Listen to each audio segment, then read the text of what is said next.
क्योंकि उसने के कहने के बावजूद सभी लोगों को वहाँ से दूर नहीं किया।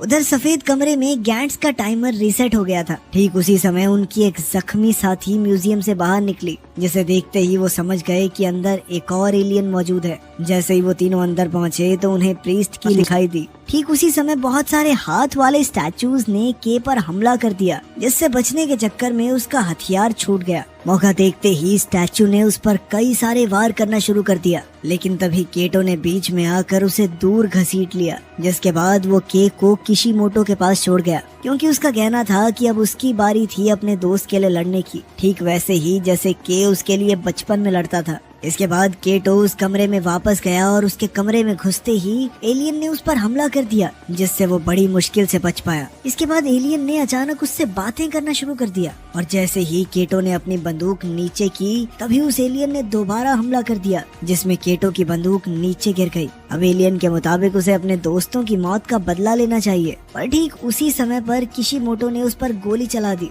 और एक जोरदार धमाका हुआ, पर बदकिस्मती से एलियन उस हमले से बच गया था। फिर उसने किशिमोटो को उठाकर दूसरी तरफ फेंक दिया, जिसके बाद उसने अपने सभी हाथ खोलकर कई सारी तलवार निकाल ली, जिसे देखकर केटो ने भी अपने सूट से एक ब्लेड निकाला और उस स्टैचू पर हमला करना शुरू कर दिया। पर यह साफ था कि वो एलियन केटो से कई गुना ज्यादा शक्तिशाली था और उसने केटो पर कई सारे हमले करके उसे हवा में उछाल दिया। पर तभी किशिमोटो ने बीच में आकर उसे पकड़ लिया, जिसके बाद वो खुद उस एलियन पर हमला करने के लिए गई, पर उस एलियन ने उस पर एक साथ कई सारी तलवारों से हमला कर दिया, जिसके बाद वो केटो की बाहों में गिर गई। साथ ही मरने से पहले उसने केटो को किस करने की कोशिश की, लेकिन इतना करीब आने से पहले ही उसने अपना दम तोड़ दिया। इसके बाद गुस्से से भरे केटो ने भी उस पर हमला करने की कोशिश की, पर एलियन ने उसे भी मारकर हवा में उछाल दिया।